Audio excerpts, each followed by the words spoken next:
Selamat datang. Kali ini kita bakal kupas tuntas soal konsep dasar statistika. Kita bakal coba ubah nih, lautan data yang kadang bikin pusing jadi sesuatu yang lebih jelas dan tentunya lebih berguna. Yuk, langsung aja kita mulai. Coba deh, kita mulai dengan satu pertanyaan. Di dunia yang isinya angka sama informasi semua kayak sekarang, gimana sih caranya biar kita ngerti? Gimana caranya kita misahin mana yang beneran penting dan mana yang cuma noise aja? Nah, jawabannya itu ada di statistika. Tapi, sebelum kita lanjut lebih jauh, ada satu hal yang penting banget buat kita lurusin dulu. Ada dua istilah yang sering banget ketuker dan kita perlu paham betul bedanya. Gini deh intinya, statistik itu ya datanya itu sendiri, angkanya.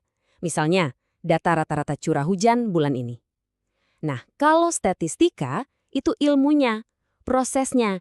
Gimana cara kita ngumpulin, ngolah, sampai akhirnya bisa bilang, oh ternyata bulan ini hujannya lebih sering ya dari biasanya. Gitu bedanya. Oke, sekarang kita masuk lebih dalam ya. Di dalam ilmu statistika itu ada dua wajah atau dua aktivitas utama. Keduanya ini beda banget, tapi justru saling melengkapi. Coba lihat, diagram ini ngegambarinnya jelas banget. Jadi, semua aktivitas dalam statistika itu bisa kita bagi jadi dua cabang besar, deskriptif dan inferensial. Oke, kita bahas satu-satu ya. Statistika deskriptif itu, anggap aja kita lagi jadi seorang fotografer. Tugasnya itu motret data yang kita punya apa adanya, terus disajikin dengan rapi. Bisa lewat tabel, grafik, biar orang gampang ngerti.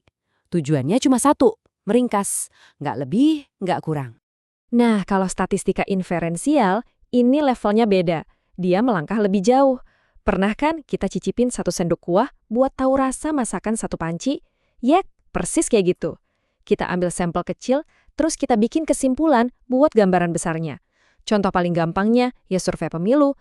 Cuma nanya ke ribuan orang, tapi bisa nebak hasil buat jutaan orang. Keren kan? Oke, kita udah ngomongin ilmunya. Tapi, bahan bakunya apa sih? Nah, kita sekarang ngomongin bata pembangunnya, yaitu data. Penting banget nih, karena tanpa data yang bagus, semua analisis statistika itu jadi nggak ada artinya. Jadi, apa itu data? Simpelnya, data itu ya kumpulan fakta.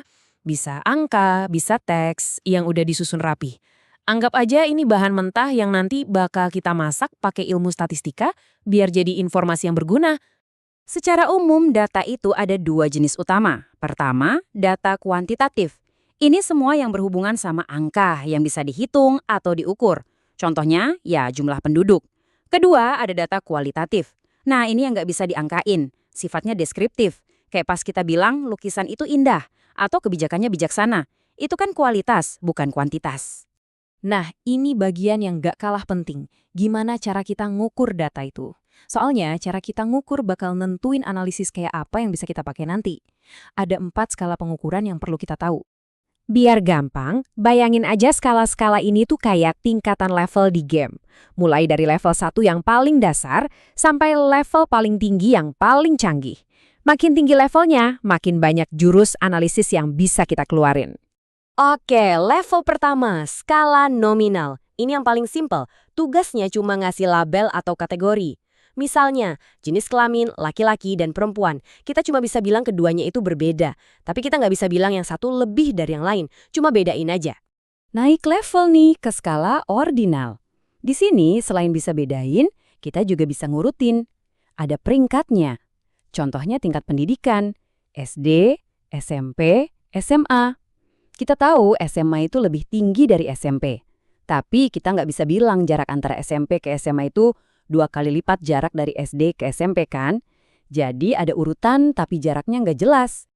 Level selanjutnya, skala interval. Nah, di sini kita udah bisa ngukur jarak yang pasti antar data. Contoh paling gampang itu suhu dalam Celsius. Jarak dari 10 ke 20 derajat itu sama persis dengan jarak dari 20 ke 30 derajat. Tapi, ada tapinya nih. Angka 0 di sini itu nggak berarti kosong. 0 derajat Celsius bukan berarti nggak ada suhu kan? Cuma titik beku air aja.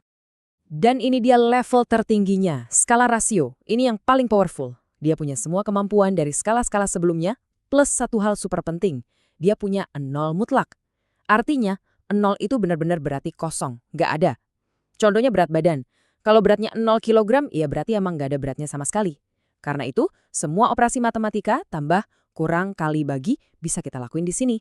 Oke, kita udah belajar konsepnya, bedain ini itu. Terus, buat apa sih? Apa gunanya di kehidupan nyata? Kenapa kita repot-repot belajar ini semua? Nah, sekarang kita lihat fungsi dan ciri khas dari statistika.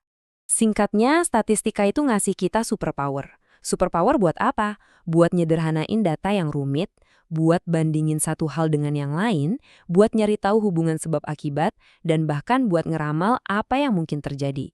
Ujung-ujungnya cuma satu, supaya kita bisa ngambil keputusan yang lebih pintar. Bukan lagi pakai kira-kira atau perasaan, tapi pakai data.